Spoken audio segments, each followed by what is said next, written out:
Welcome to our session on financial planning for growth. So as a typical business, when you set up, you have an intention to grow, or even as you make profits, there's a potential to grow.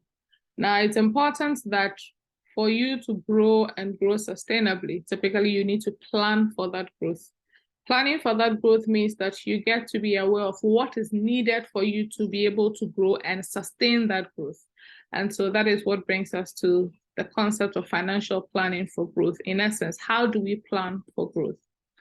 For this session, we are hoping that at the end, students should be able to, one, understand the financial planning process and how the various decisions or the finance decisions are interrelated. Also, we're hoping that you'll be able to develop financial plan using the percentage of sales approach method and be able, therefore, to compute what we refer to as the external financing need. We'll come to understand that fully. We're also going to look at the 4 major decision areas in the long-term financial planning and identify the determinants of a firm's growth. Also look at how capital structure policy and dividend policy can affect a firm's ability to grow. And last but not least, we'll try to understand how you can use break-even analysis as part of business decisions for profit making.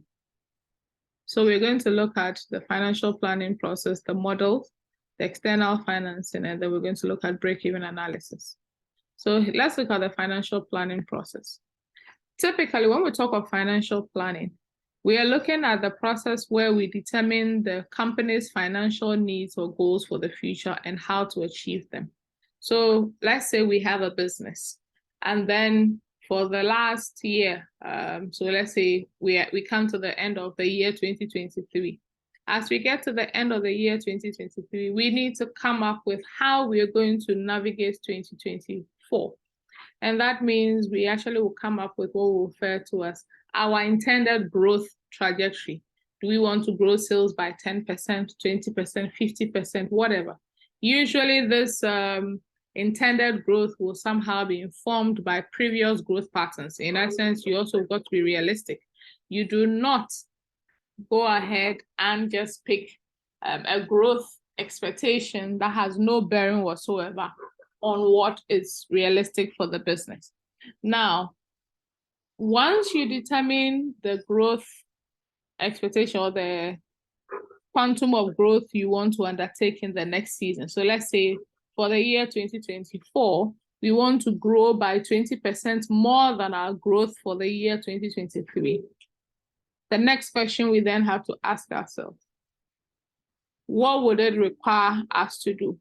What are we supposed to? So will there be a need to improve or add on to our capital asset base, so in terms of our investment decision? Will there be a need to look for external financing, that's our capital structure, and financing decisions? What about our working capital needs? Will they increase, etc.? And then more importantly, how would our dividend and retained earnings policy affect all of these? And so when it comes to corporate financial planning, we are looking at deciding what investments and other activities will be most appropriate given the company's individual and broader economic circumstances. So financial planning literally establishes the way in which our financial objectives can be achieved. So financial objective for the year, we want to increase sales by 20%. Now, at the end of it all, the objective of financial planning, like I did mention earlier, one, we are able to ascertain the required investment in new assets, if any. To also determine the degree of financial leverage, so that's whether we need to be doing any borrowing required by the business to achieve the strategic goal. So this will involve decisions about our debt to equity ratio for both and also for both the long term and the short term.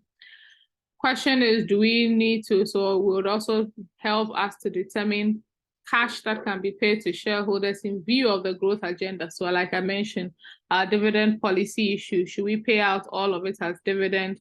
And if we do, would it affect our ability to finance our new growth agenda? And also to assess the liquidity requirements of a firm and ensure that the limited financial resources are maximized in terms of what they would provide. Going a step further, we want to look at, so why then is a corporate, so the objective of the financial plan is to get you to where you want to be. Now let's understand it. What it does for you when you do corporate financial planning, it ensures that adequate funds are available to support the future agenda of the business. And of course, working from the premise of failing to plan is planning to fail. When you have a corporate financial plan, the plan, because it actually forces you to look at the issues from beginning to end, ensures that you've got the adequate resources to support the agenda. It also helps to ensure a reasonable balance between outflow and inflow of funds so that stability is maintained. Because by doing the planning, you get to look at the whole spectrum from beginning to end. So then you know how to balance the outflow and inflow of funds for stability. Financial planning also helps to reduce uncertainties with regards to changing market trends, because in doing the planning and therefore estimating what the future may look like, you are forced to begin to look at potential trends, etc., and that will also be factored into the decision, meaning that the assumptions you make ordinarily would take note of that. Then financial planning also helps in reducing uncertainties, which can also be a hindrance to the growth of a firm. So when you plan, it means by reducing the uncertainties, you are not faced with a situation that you haven't fully thought through and therefore come up with strategies to overcome. Now, let's look at one of the approaches, or one of the most popular approaches to financial planning. Typically, every business is in business to make sales. So every deal we make one way or the other is to generate sales, because out of the sales, we make our profits, and the profits can accumulate over time to give us what? Value, so sustainability here. Now, for that matter, this model in terms of financial planning says that you relate the business as is and a number of its variables to the sales that a firm has attained in a particular season.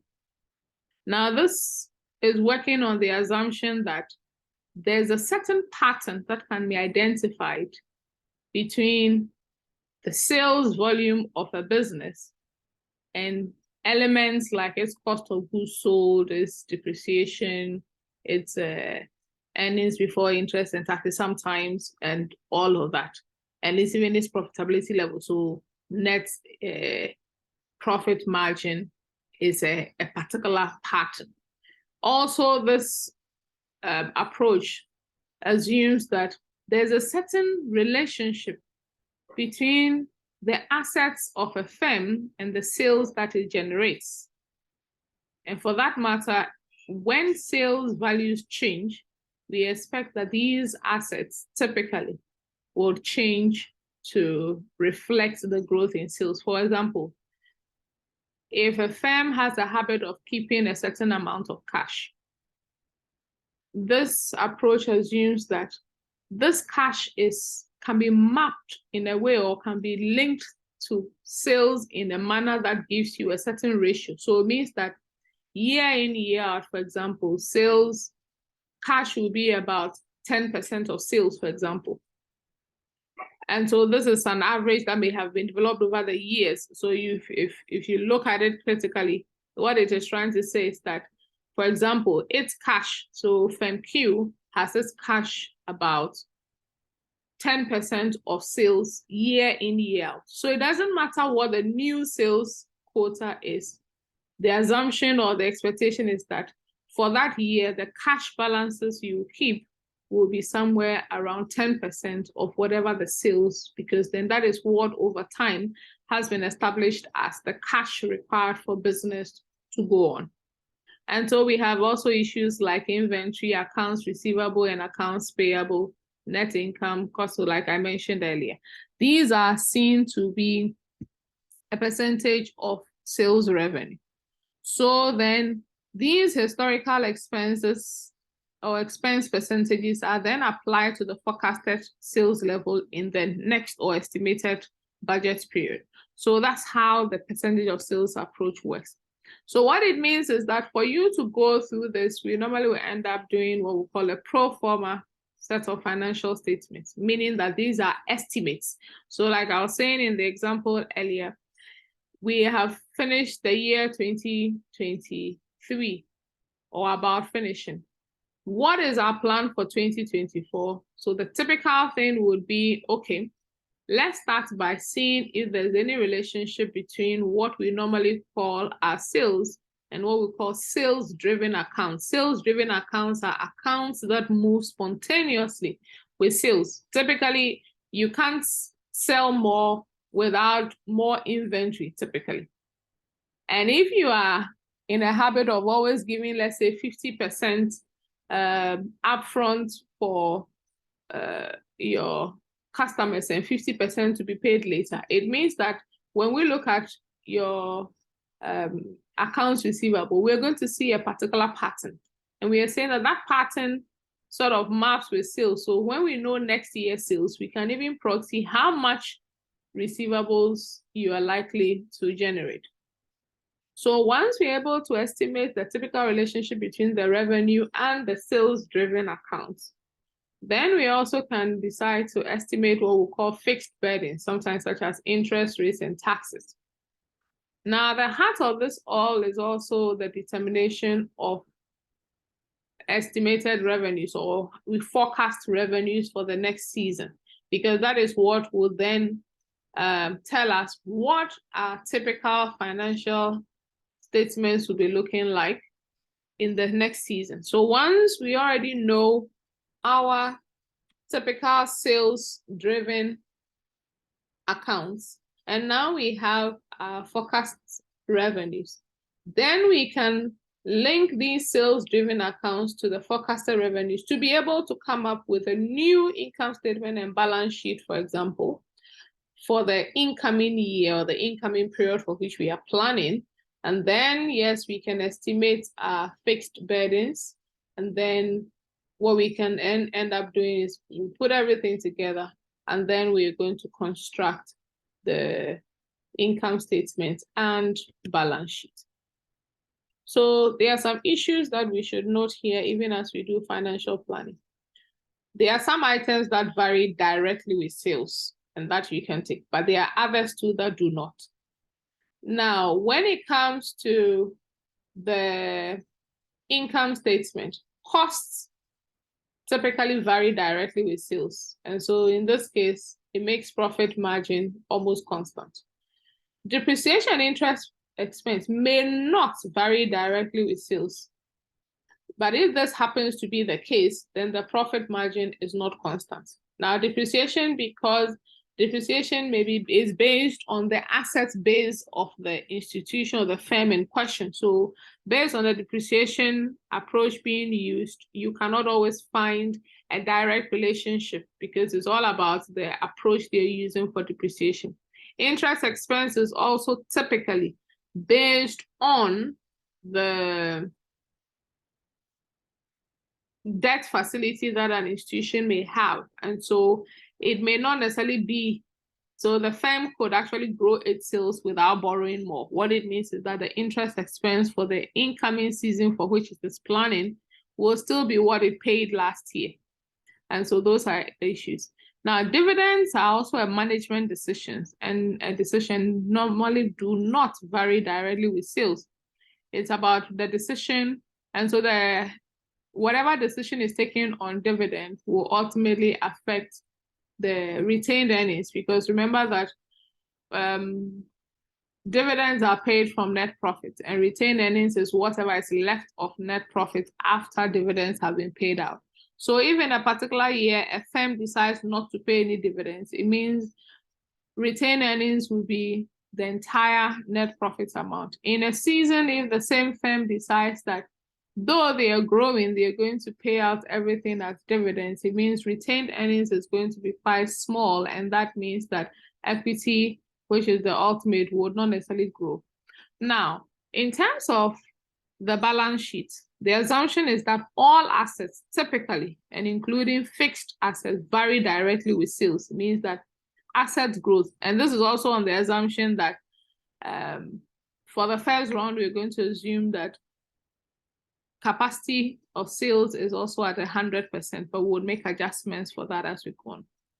However, things like notes payable, long-term debt, and equity do not generally vary directly with sales because they depend on management decisions. So anything that requires management to take a decision from point to point to vary it would not be assumed to be directly affected. Now, let me make a distinction here. Now, if you have a policy of 50% credit to your customers, you don't go back and modify it. Whatever happens to your sales, your credit sales, would automatically trickle into your accounts receivable, for example. But if you have raised or you borrowed 10 million from your bankers, if you decide to expand your sales to 20 million, unless you go back and redefine a new contract to raise extra money, the bank loan doesn't automatically grow in your books. And so those are the ones we say do not vary directly with sales. And so also note that the change in the retained earnings portion of equity will come from the dividend decision. Now, accounts payable would also normally vary directly with sales. And the reason it does so is because you may also have an existing relationship with your supplier, which may then give rise to, let's say, pay 50% upfront and pay 50% later, maybe just like you're also doing for your clients. And for that matter, the more you buy, if last year you were doing only, let's say, 10,000 in terms of purchases from your supplier, and it's a 50-50, we expect to see 5,000 as what? Your accounts payable.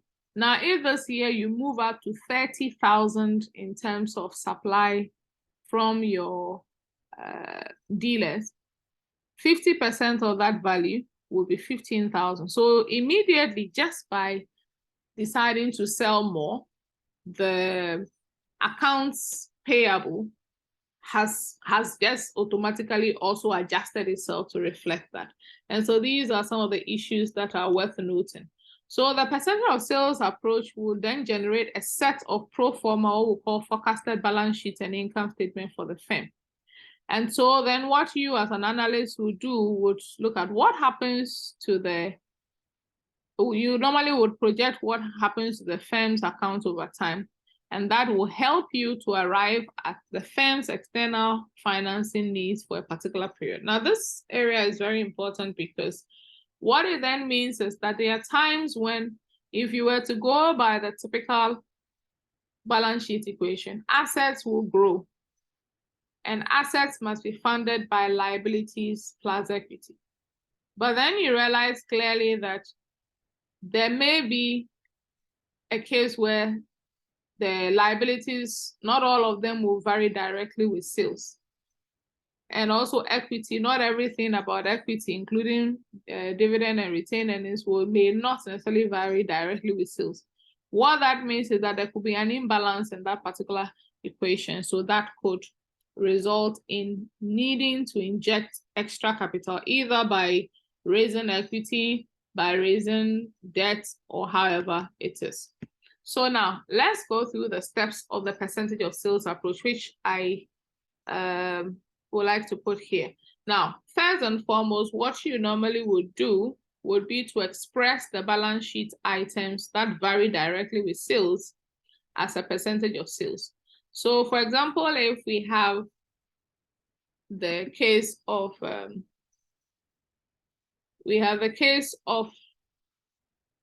a firm that currently has sales of, let's say, 10,000. And next year it wants to grow by 20%. It means next year's sales will be 12,000. Now, even before we go to next year's sales and what our budgeted or forecasted financial statements will look like, we want to do phase one. We are going to look through every item in the income statement and balance sheets that move directly with sales, and we are going to map out the relationship so that we can see the patterns. And so once we are able to do that, and so whatever does not vary directly with sales, we are going to just put not applicable. And then we are now going to estimate the sales revenue for the future period. So in this case, the example I gave, we're going to move by 20% on our original sales for 2023, which was 10,000. If we want to grow by 20% for 2024, it means our forecasted sales for 2024 is 12,000.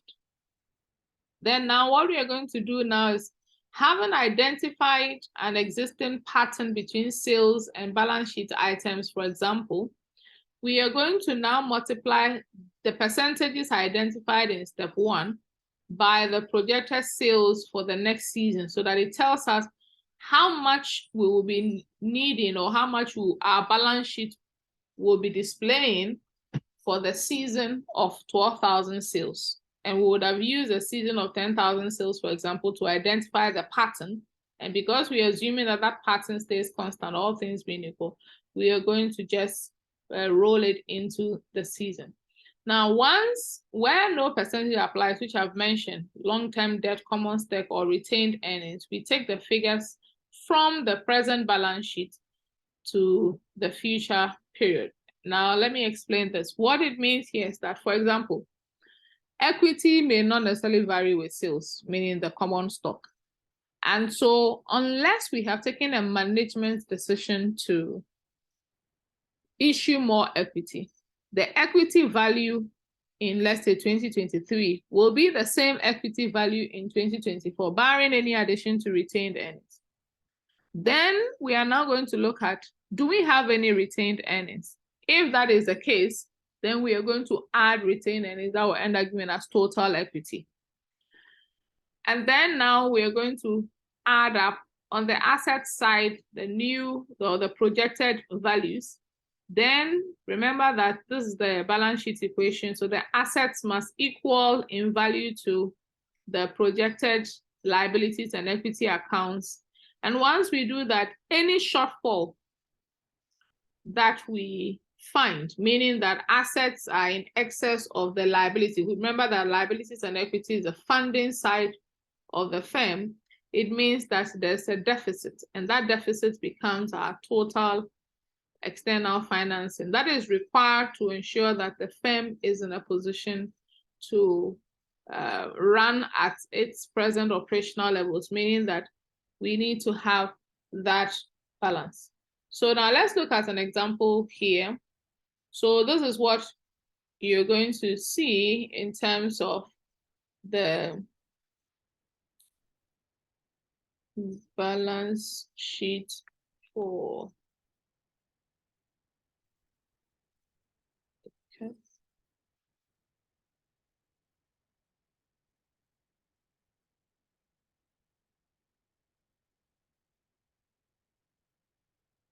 okay. So as I was explaining earlier, what we will say, for example, is to start, and then we pick our balance sheet. So we start with fixed assets.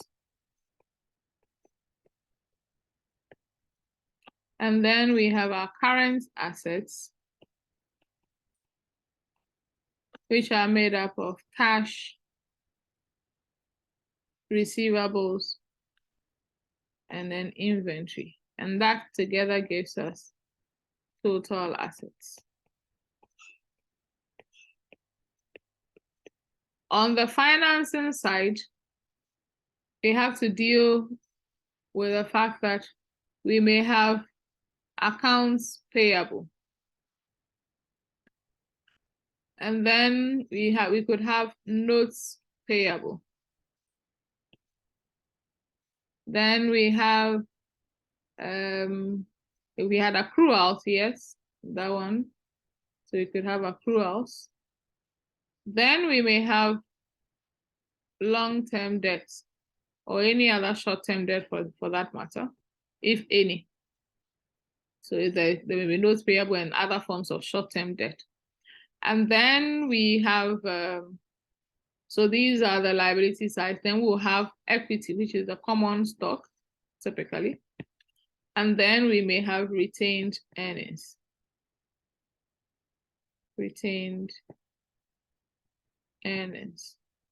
Okay. Now, in the case of what I've indicated, this here will give you total liabilities plus the equity. And normally these two must balance out. It means that you've got your balance sheet and everything is in place. Now, in terms of the approach, this is what you're going to do. So we're going to start with fixed assets.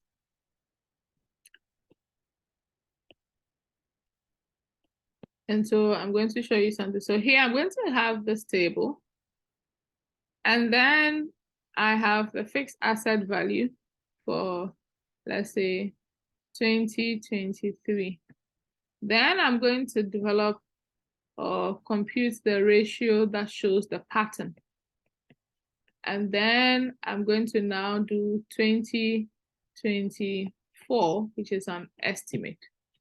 And so if we had fixed assets for a firm, for example, that has, if I should put it,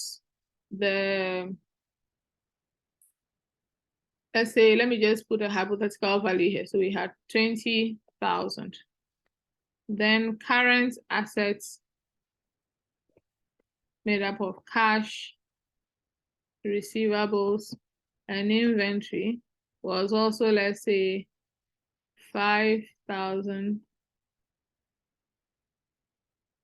10,000, and 10,000. That means that total asset is actually 45. So total asset for the firm is 45. So 45,000 cedis.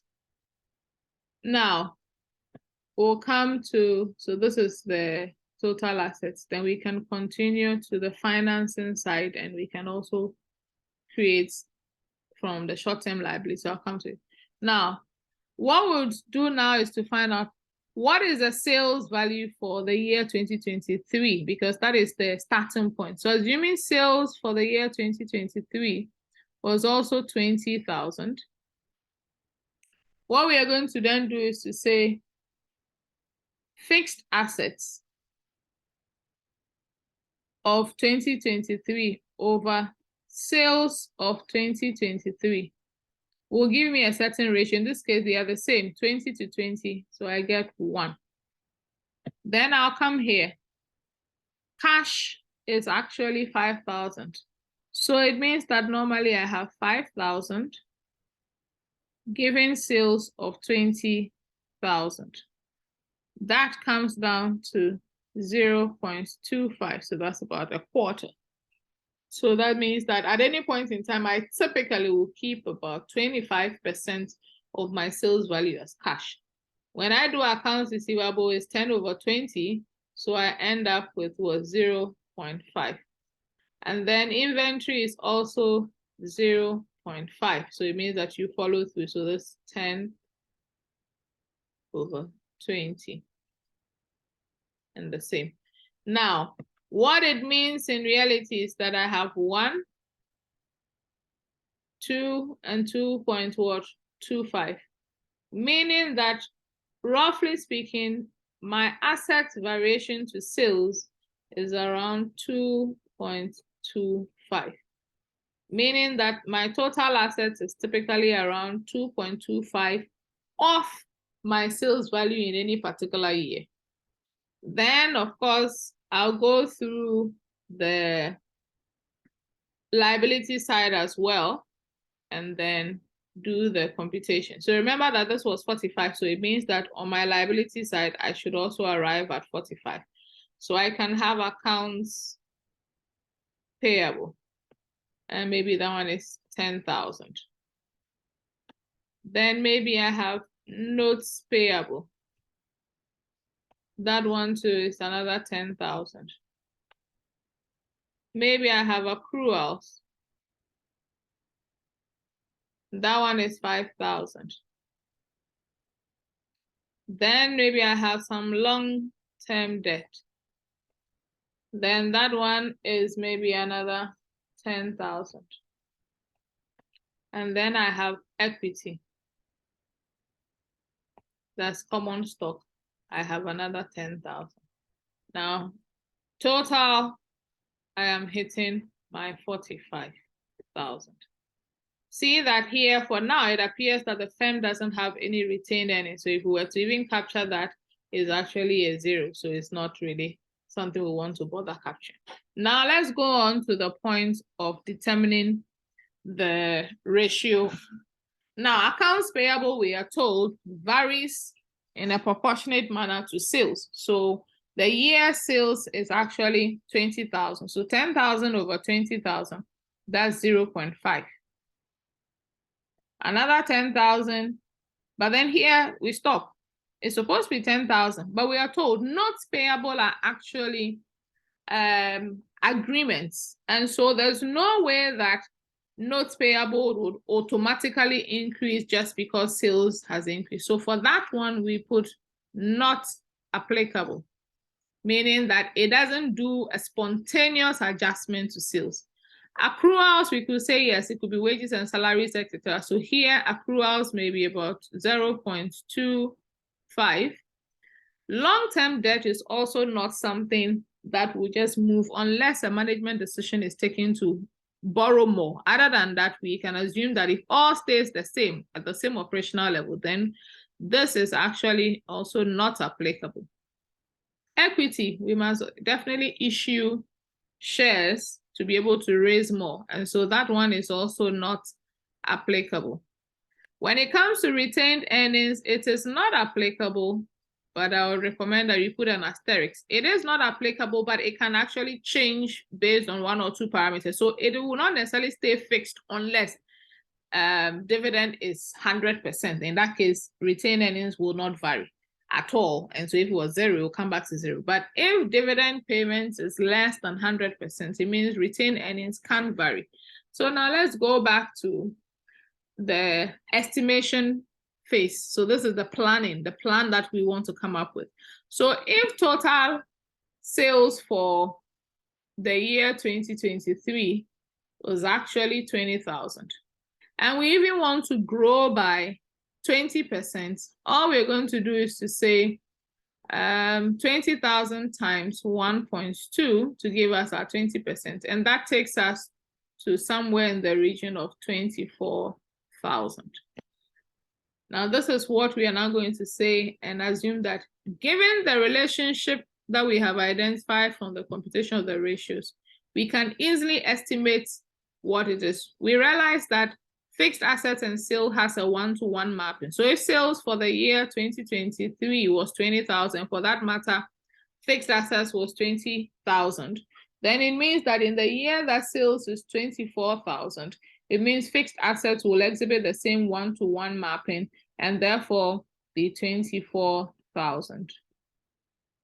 Then we go to the current asset side. We got to realize that about 25%, that's a quarter of our sales value, is normally kept as cash. So if sales is now 24,000 for the year 2024, 25% of that, so that takes us to roughly what? 6,000, because that's a quarter. 50% of our estimated 24,000 sales for 2024 is going to be another 12,000. And then inventory would also be 12,000. Now, these ones are known as the spontaneous movers. Now, when you put everything together, it means that our new total asset value, here we've got 12 and 12, 24 plus 24, that's 48. And then so now it means that for us to be able to support our sales value of 24,000, we need approximately 54,000. So then we have to check again to see whether it is actually the 2.25 of our sales. So it means that twice of that is what? 48, and then a quarter of that is 6. So it comes back, so we're on point. So meaning that if we are to go on to achieve our sales target of 24,000, which is 20% growth, we need a total assets base of 54,000. But clearly, this is what we need as the assets base. Do we have the money? And that's where the funding capacity issue comes in. So as a finance manager, you have determined what you need to be able to attain the sales targets that the firm has set. The next question is, do we have what it takes to get there? So we come in. We know that notes payable is 50% of sales. And so for the year 2024, where we have 24,000, 50% of sales means that we are going to have 12,000 being our accounts payable, sorry. Notes payable, on the other hand, does not vary directly. And so unless there's a change in terms of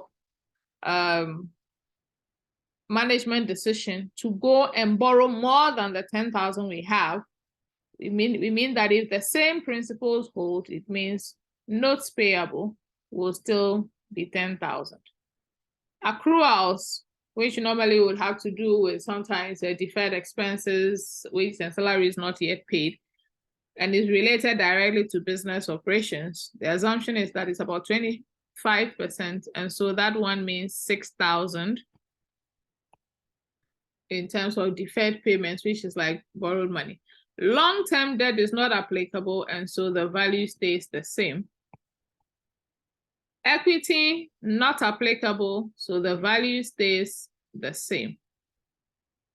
Now, this is where we get to determine. Now, if you were given notice that the firm had, for example, 20% net profit margin and a dividend policy of 50%, then we are going back and saying, okay, based on our knowledge of what net profit margin, we are told that net profit margin is equal to 20%. And the formula for net profit margin, so this is where you need to remember yours, net income over sales. And so if we are told that and that means that if this is equal to 20%, then I can easily do this. And then that should tell me that my net income is what? Sales, my new sales figure times 20%. And so this is the assumption for now. So sorry, the new sales figure is supposed to be 24. And so what it means is that if the data tells you that 20% profit, for example, and then, so that's for profits, net profit margin, and then 50% dividend, it means only 50% of that net profit is kept back in the business. The other 50 goes out. And it is only what is kept that can come back as retained earnings for us. And so now if we compute 20% of the 24,000, then that literally takes us into the realm of, let's see what we've got. So that should be like 4,800. And so our net profit position is approximately what? 4,800. That's the net income. But we are told that these people pay 50% as dividend. So that's 0.5. And then 50% will therefore be retained earnings. So you can see that retained earnings is not changing by the entire 4,800 profits, but rather only that which is retained. And so in this case, 4,800 split by 2 is actually going to what? 2,400. So retained earnings, which we said could vary but not directly, is given as what? 2,400. Now let's see whether these two would balance out. So we have 12,000 plus 10,000, that gives us 22, plus 6,000, that gives us 28, plus 10,000, that's 38, plus another 10,000, that's 48, plus 2,000, that's 50. And so we've got 50,400. Meanwhile, per the calculation we did here, we got 54,000, meaning that per the basic account income statement, sorry, balance sheet equation, the principal of assets is equal to liabilities plus equity has actually not being fulfilled because we have assets of 54,000 as a requirement, and yet our total liabilities and equity put together is 50,400. Now these are not equal, and so our balance sheet has got a problem. And so what it means is that some way, somehow, our financing side, it means our funding capacity is falling short of what is required. We need money, whether short-term, long-term, in whatever form, equity, however, to the tune of 54,000. But everything we have together now, given our current state of operation, would only yield us 50,400. So the difference here is approximately 3,600.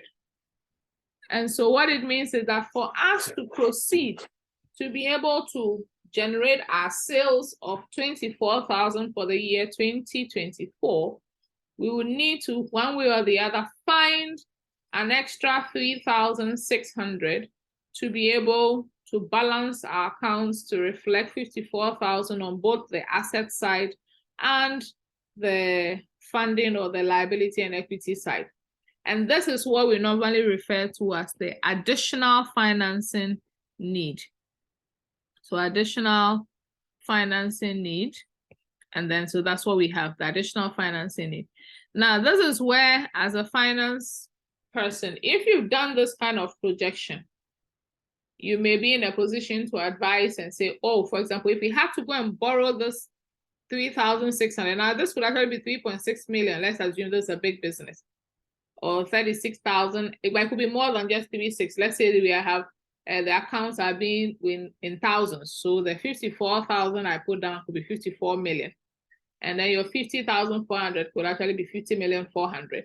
That means you need approximately, let's say, 3.6 million to be able to keep the business going. And even for a small business, if you're short by 3,600, it looks like a small amount of money, but it could create problems because remember, it is the financing that gets to pay for the thing. So what it means is that you may then end up having purchased the fixed machine, but 3,600, you run short of having inventory, for example, to be able to keep the machine running. That could be a problem. So as a finance manager who seeks the welfare and maximizing wealth of the entity, you want to find out, do we have what it takes to expand our sales to 24,000.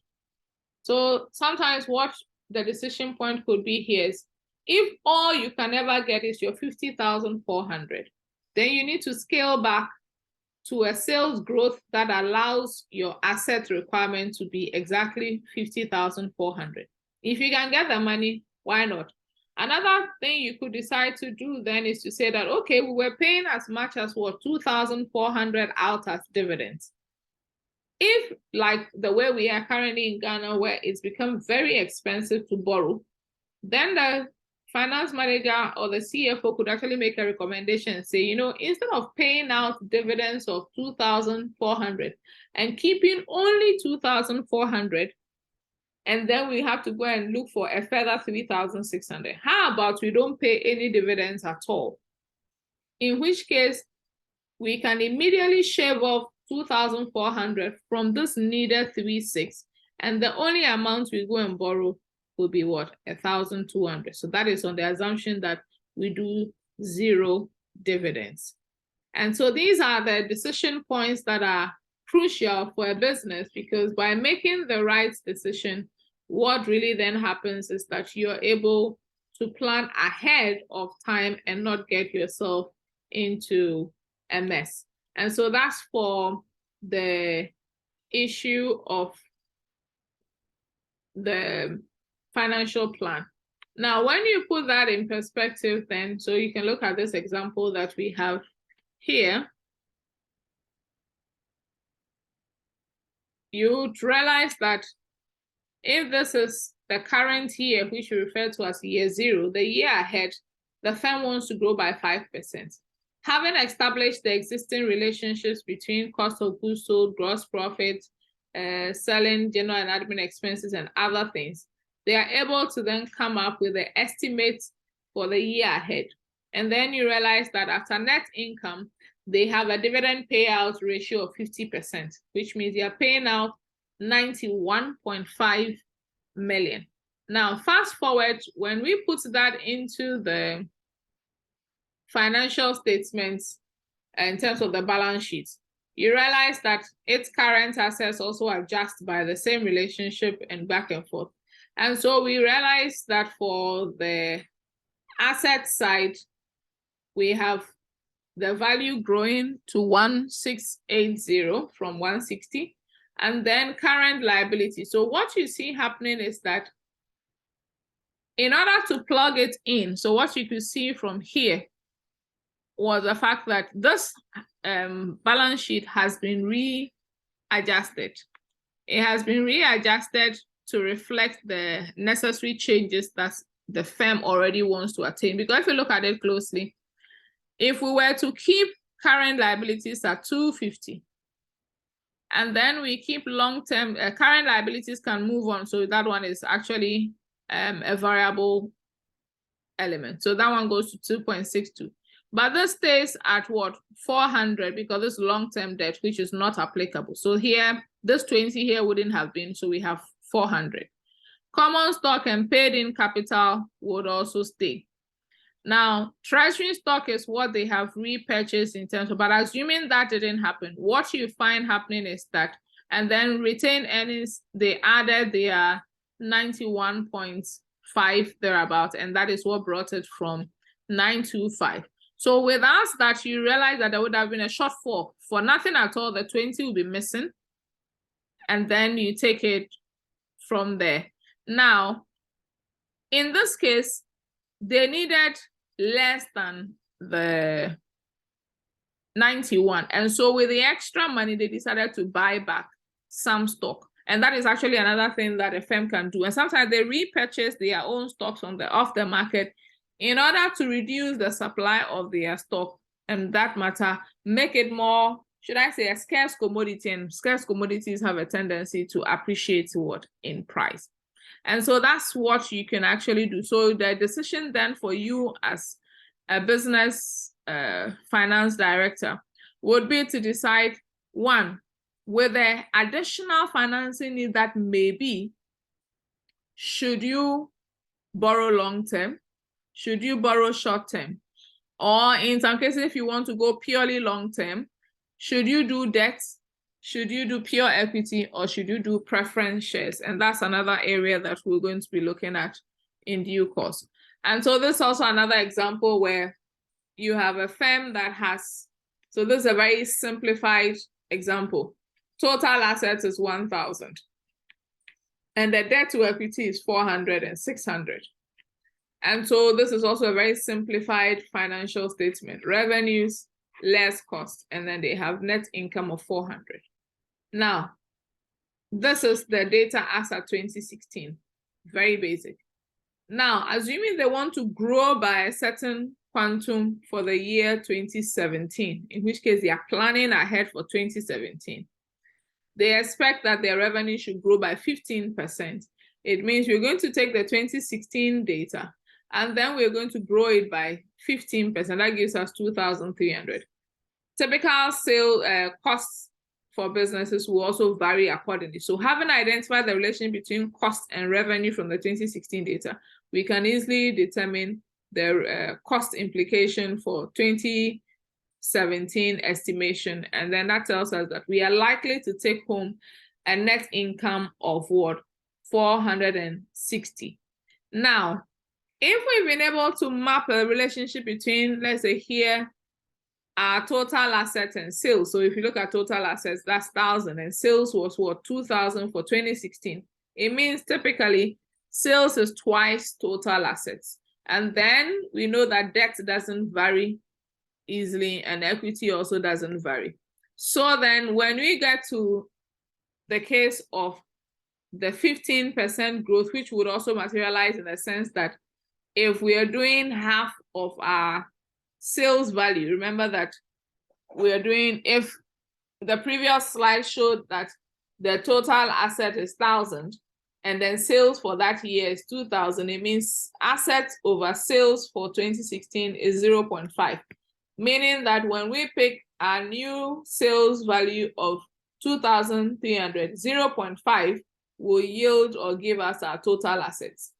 Now, this is the scenario where we have already adjusted. But remember that the values were 400 and 600, meaning that would have been 1,000. And that means there would be a deficit of 150 once we are maintaining these. So then the finance manager decides, or it goes to the board level to decide whether they'll issue more debt and more equity to keep a certain capital structure, or they're actually even going toward decide not to, for example, pay any dividends and then transfer all the profits of 460 to come and add on to the existing 600. That takes us to 1,060, in which case they can also even retire some of their debt, which was 400 to 90, because remember the two sides must balance. So if equity has been pimped up or has been improved significantly, it means you can actually pay off some of your debt. And you may choose to do that because of the potential implications you may see on the horizon. Because let's say in a current recession like Ghana is currently experiencing, more of a crisis, having debt in your books could be the difference between survival and, complete failure. Because having debt in your book comes with fixed bills that could actually trigger bankruptcy, especially when revenues are declining, etc. So for a firm that may have been planning and seeing how these things started, maybe somewhere COVID, then all the way through 2022, decides that, something, there's a possibility, the way interest rates have been going up, and every time Monetary Policy Committee meets, they just shoot it up. It's better if I forego most of my debt. And so somebody like that may choose to rather beef up their equity through the transmission of retained earnings and rather sort of offload all of their debts, which then reduces their interest expenses and makes it lighter and easier to run the business. Now, whenever you've got to make a decision now as to how you're going to fund any difference that may arise between your asset side and your financing side, you need to weigh the options, because remember that as the finance manager, your ultimate goal is to maximize the wealth of the shareholder. And so the question is, how do you determine that you are maximizing the wealth of the shareholder? One of the easiest ways we like to do that is to look at earnings per share. So the question is, when you take a decision, what impact will it have on earnings per share? And that is how you are able to decide under this framework whether maybe the gap that you have identified. So if you look at what we've done so far, breaking it down mathematically, you can see that it was the balance sheet total assets side is equal to total liabilities plus total equity. Now, what it means is, if for any reason there's a shortfall in any of these, to balance it out, we are going to have a value that is not, so if it balances, it means that total assets less total liabilities less total equity, including retained earnings, should be equal to 0. Now, immediately it is not equal to 0, then it means that there's a gap that must be financed. And so one of the easiest ways is actually, we discuss it. So we are told that total assets varies directly with sales. So in this case, if we take the total assets of the previous year, multiply it by, divided by the sales of that particular year, and we multiply by so this one tells you the percentage. So it tells you, so assuming with the example that we had, our sales to our total asset to sales was 1 to 1, because we had 20K from our example, over 20K. What it means is that we are going to see the new sales. So this gives us 1-to-1 mapping. And then when we multiply that by the new sales figure, it actually tells us what we are going to. Another way we can actually do that is to say with a change in sales, in which case we are going to see the sales value from, so the new sales minus the old sales gives us the change in sales. So in this case, we move from 20K to 24K. That means that we have a 4,000. So then the total asset over sales, which is 1-to-1, will tell us that our total asset side is going to increase by the 4,000 because that was a change. So it's 1, this one 20 over 20 from, let's say 2023 gives us 1. And that 1 multiplied by the change in sales would give us 4,000 increase in assets. Then we are going to subtract. In this case, it's liabilities, but not all liabilities. So in this case, it is only the proportion of liabilities.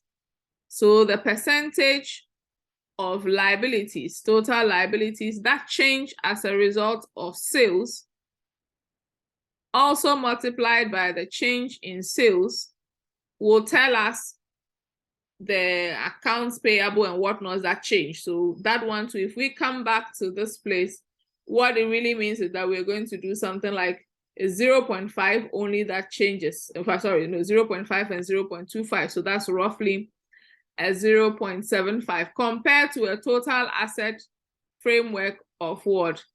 2.25. So if we did here for the total assets, so I come back to this example. So if I modify, I did the, so here this was just I did fixed assets, sorry. So it means if I modify and I go down, it means that when I do, it's actually 2.25 times the change in sales would mean that we are going to see, so 4,000 multiply that, this will give me 8, and then a quarter of that will give me 9. So it means that if you look at it closely, we move from 45,000 to 54,000, and that actually is the case. So it means that we're going to see a 9K change in the total asset side. Then we are going to subtract total liability. With the total liability that was changing, we realize that the percentage of total liability that changed in relation to sales is only what? 0.75. So we're going to do 0.75. So 0.75 multiplied by 4,000. So that's about 3/4. So that's roughly 3K. Then now we need to do the equity side. So less equity. Now the equity, we don't see common stock itself changing, but we see the possibility of retained earnings changing. And retained earnings is a function of profit. So you find the case where we could actually say that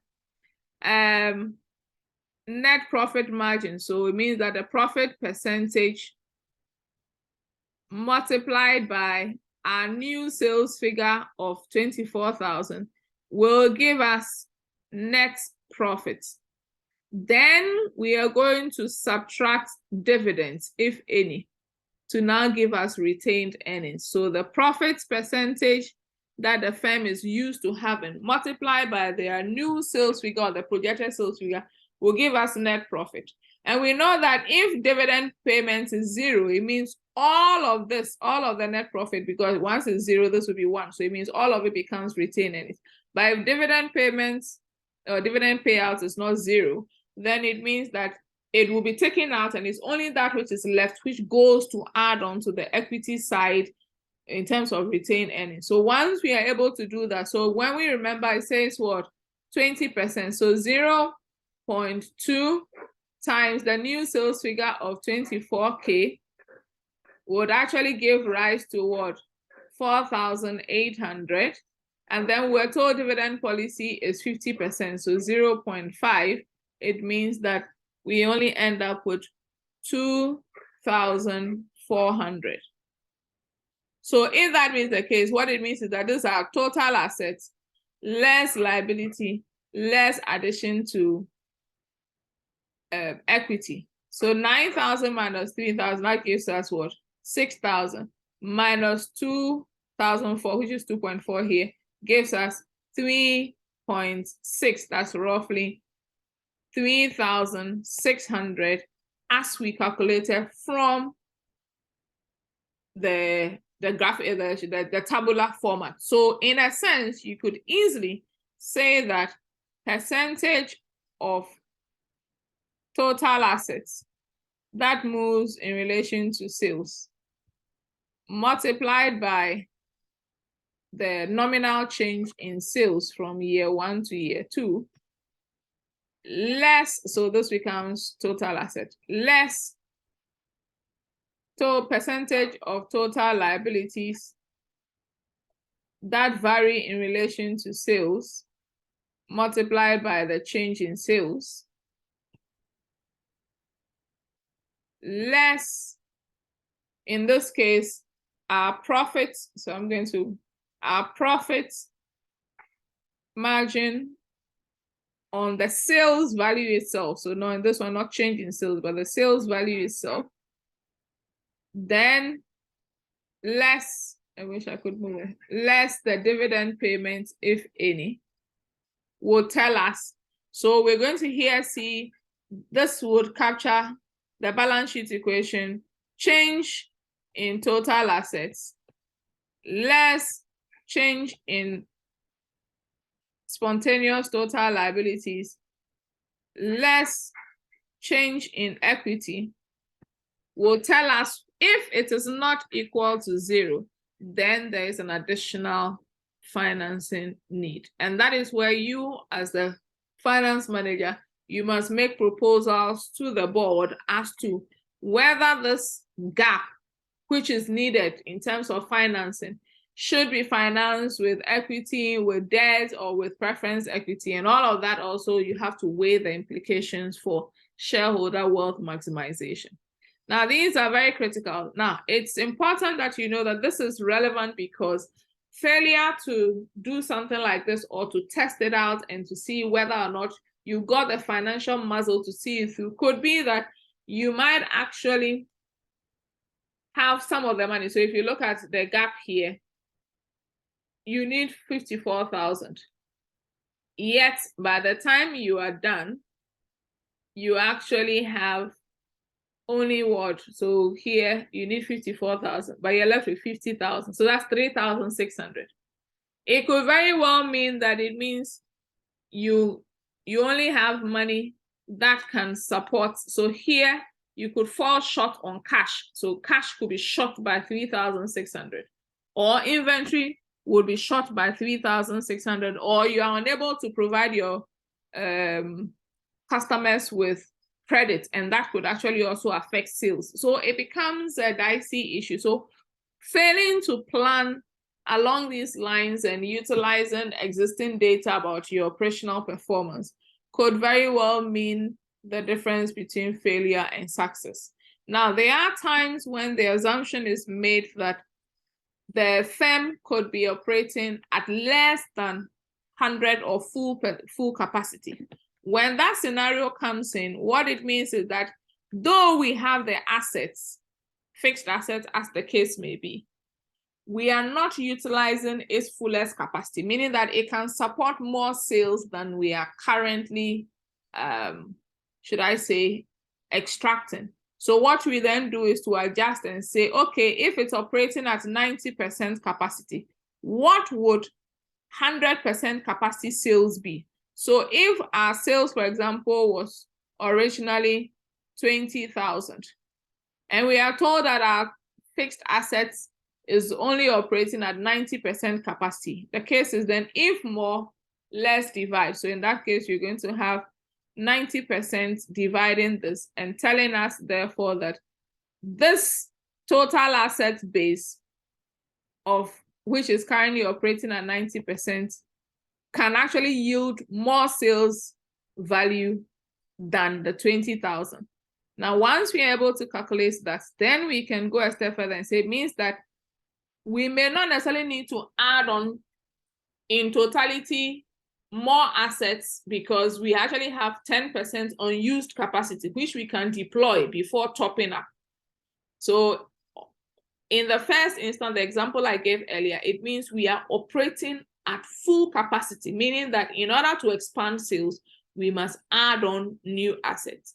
In this case, if we are operating at less than full capacity, then we must find the full capacity sales first.